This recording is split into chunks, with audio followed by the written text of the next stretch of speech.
بسم اللہ الرحمن الرحیم۔ صرف 5 منٹ کا مدرسہ قرآن و حدیث کی روشنی میں 138واں دن 18 جمادی الاولی۔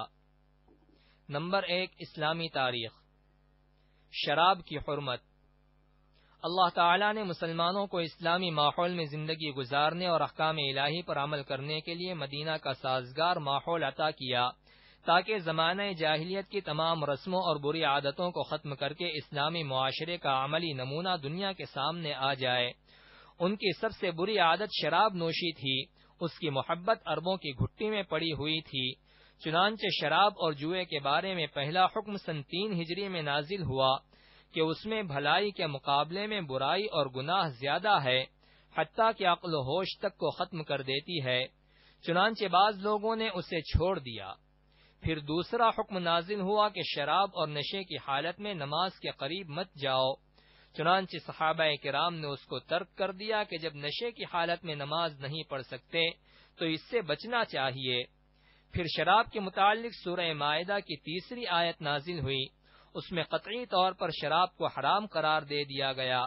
صحابہ کرام کے ایمانی جذبے کا حال یہ تھا کہ حکم ملتے ہی شراب کے برتن اور مٹکے توڑ ڈالے، یہاں تک کہ مدینہ کی گلیوں اور سڑکوں پر شراب بہتی نظر آ رہی تھی۔ نمبر 2، حضور صلی اللہ علیہ وسلم کا معجزہ۔ حضرت ثابت رضی اللہ عنہ کے لیے پیشین گوئی۔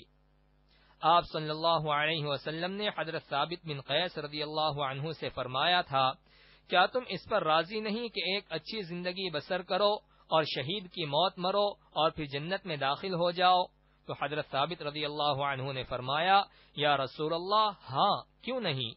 چنانچہ حضرت ثابت رضی اللہ عنہ نے اچھی زندگی بسر کی اور پھر اللہ کی راہ میں شہید ہو گئے اور اپنے مولا سے جا ملے۔ نمبر 3، ایک فرض کے بارے میں۔ وراثت میں لڑکی کا حصہ۔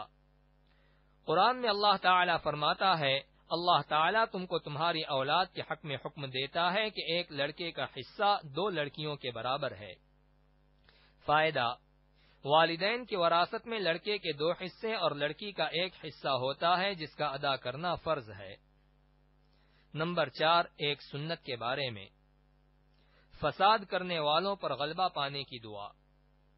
فتنہ و فساد کرنے والوں پر غلبہ پانے کے لیے اس دعا کا اہتمام کرنا چاہیے، رب انصرنی علی القوم المفسدین۔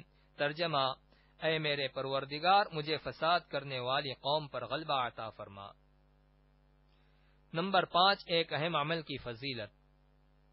اللہ کے راستے میں پہرہ داری کرنا۔ رسول اللہ صلی اللہ علیہ وسلم نے فرمایا، اللہ کے راستے میں 1 رات جاگ کر پہرہ دینا 1000 راتوں کی عبادت اور 1000 دنوں کے روزوں سے زیادہ افضل ہے۔ نمبر 6، ایک گناہ کے بارے میں۔ منکرین کا عذاب۔ قرآن میں اللہ تعالی فرماتا ہے، جو لوگ ہماری آیتوں کا انکار کرتے رہے ہیں تو وہی بدبخت ہیں جن کو بائیں ہاتھ میں نامہ اعمال دیا جائے گا، ان پر چاروں طرف سے بند کی ہوئی آگ کو مسلط کر دیا جائے گا۔ نمبر 7، دنیا کے بارے میں۔ اپنے بیوی بچوں سے ہوشیار رہو۔ قرآن میں اللہ تعالی فرماتا ہے، اے ایمان والو، تمہاری بعض بیویاں اور بعض اولاد تمہارے حق میں دشمن ہیں تو تم ان سے ہوشیار رہو۔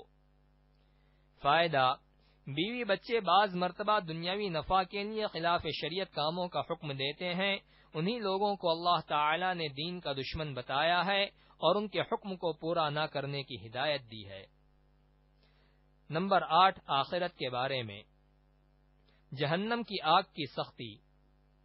رسول اللہ صلی اللہ علیہ وسلم نے فرمایا، دوزخ کو 1000 سال تک دہکایا گیا تو وہ لال ہو گئی، پھر 1000 سال تک دہکایا گیا تو وہ سفید ہو گئی، پھر 1000 سال تک دہکایا گیا تو اب وہ بہت زیادہ کالی ہو گئی۔